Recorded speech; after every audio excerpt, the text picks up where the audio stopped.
ਤੁਹਾਡਾ ਰਜਿੰਦਰਾ ਹਸਪਤਾਲ ਤਾਂ ਪ੍ਰੋਪਰ ਚੱਲ ਨਹੀਂ ਰਿਹਾ, ਫਰੀਦਕੋਟ ਨਹੀਂ ਚੱਲ ਰਿਹਾ, ਅੰਮ੍ਰਿਤਸਰ ਨਹੀਂ ਚੱਲ ਰਿਹਾ। ਟਰਸਰੀ ਜਿਹੜੀ ਤੁਹਾਡੀ ਹੈਲਥ ਸੈਂਟਰ ਉਹਨਾਂ ਨੂੰ ਸਟਰੈਂਥਨ ਕਰੋ।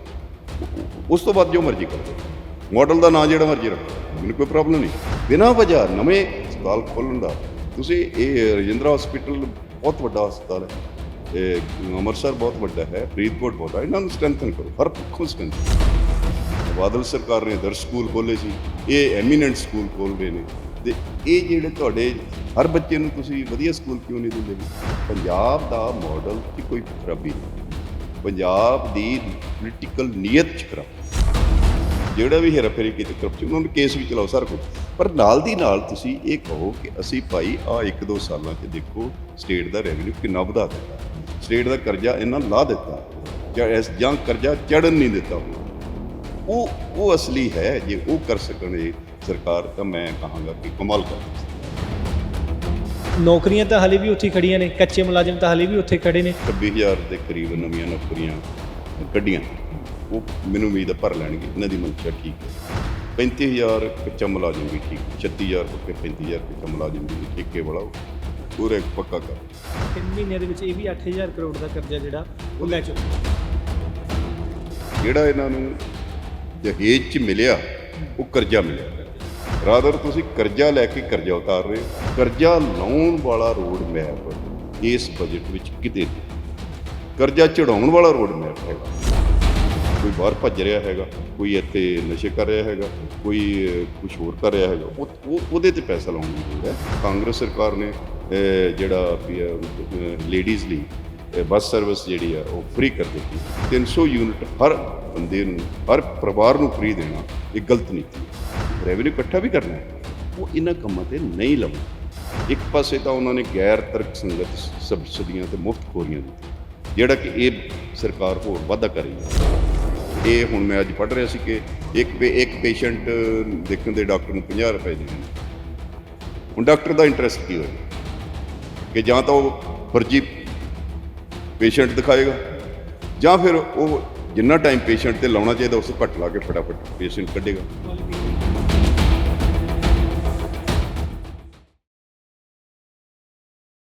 ਦੋਸਤੋ, ਤੁਸੀਂ ਰੋਜ਼ਾਨਾ ਸਪੋਕਸਮੈਨ ਦੇਖ ਰਹੇ ਹੋ ਤੇ ਮੈਂ ਸ਼ੈਸ਼ਵ ਨਾਗਰਾ ਤੁਹਾਡੇ ਸਾਰਿਆਂ ਦਾ ਸਵਾਗਤ ਕਰਦਾ। ਪੰਜਾਬ 'ਚ ਆਮ ਆਦਮੀ ਪਾਰਟੀ ਦੀ ਨਵੀਂ ਬਣੀ ਸਰਕਾਰ ਨੇ ਆਪਣਾ ਪਲੇਠਾ ਜਿਹੜਾ ਬਜਟ ਹੈ ਉਹ ਪੇਸ਼ ਕੀਤਾ, ਜਿਸ ਤੋਂ ਇਹ ਲੱਗਦਾ ਹੈ ਕਿ ਪੰਜਾਬ ਦੀ ਜਿਹੜੀ ਆਰਥਿਕਤਾ ਦੀ ਜਿਹੜੀ ਗੱਡੀ ਹੈ ਉਹ ਲੀਹ ਤੋਂ ਉਤਰੀ ਹੋਈ ਹੈ, ਉਹਨੂੰ ਜਿਹੜਾ ਦੁਬਾਰਾ ਲੀਹ ਤੇ ਚੜ੍ਹਨਾ ਬੜਾ ਮੁਸ਼ਕਿਲ ਹੈ। ਤੇ ਇਹ ਵੀ ਪ੍ਰਗਟਾਵਾ ਕਰਦਾ ਹੈ ਕਿ ਜਿਸ ਤਰੀਕੇ ਦੇ ਨਾਲ ਪੰਜਾਬ ਦੇ ਉੱਪਰ ਵਿੱਤੀ ਸੰਕਟ ਹੈ, ਤਾਂ ਉਹ ਇੱਕ ਗੰਭੀਰ ਮਸਲਾ ਹੈ। ਕਿਸ ਤਰੀਕੇ ਦੇ ਨਾਲ ਪੰਜਾਬ ਇਸ ਕਰਜ਼ੇ ਤੋਂ ਕਰਜ਼ਾ ਮੁਕਤ ਹੋ ਪਾਊਗਾ ਤੇ ਇਹ ਬਜਟ ਕਿਸ ਤਰ੍ਹਾਂ ਦੇਖਦੇ ਨੇ, ਅਰਥ ਸ਼ਾਸਤਰੀ ਇਸ ਬਜਟ ਨੂੰ ਕਿਸ ਤਰ੍ਹਾਂ ਦੇਖਦੇ ਨੇ, ਉਸ ਦੇ ਲਈ ਗੱਲਬਾਤ ਕਰਨ ਦੇ ਲਈ ਮੇਰੇ ਨਾਲ ਅੱਜ ਡਾਕਟਰ ਰਣਜੀਤ ਘੁੰਮਣ ਜੀ ਮੌਜੂਦ ਨੇ, ਜੋ ਅਰਥ ਸ਼ਾਸਤਰੀ ਨੇ। ਇਹਨਾਂ ਤੋਂ ਸਮਝਣ ਦੀ ਕੋਸ਼ਿਸ਼ ਕਰਾਂਗੇ ਕਿ ਇਹ ਬਜਟ ਨੂੰ ਕਿਸ ਤਰ੍ਹਾਂ ਦੇਖਦੇ ਨੇ। ਸਭ ਤੋਂ ਪਹਿਲਾਂ ਸਰ ਤੁਹਾਡਾ ਸਵਾਗਤ। ਥੈਂਕ ਯੂ ਜੀ, ਥੈਂਕ ਯੂ। ਸਰ, ਮੈਂ ਪਹਿਲਾਂ ਤਾਂ ਇਹੀ ਗੱਲ ਕਰੂੰਗਾ ਕਿ ਜਿਹੜਾ ਬਜਟ ਪੇਸ਼ ਕੀਤਾ ਉਸ ਤੋਂ ਇਹ ਲੱਗਦਾ ਕਿ ਪੰਜਾਬ ਦੀ ਜਿਹੜੀ ਆਰਥਿਕ ਹਾਲਤ ਹੈ ਉਹ ਬੜੀ ਨਾਜ਼ੁਕ ਹੈ, ਬੜੀ ਗੰਭੀਰ ਹੈ।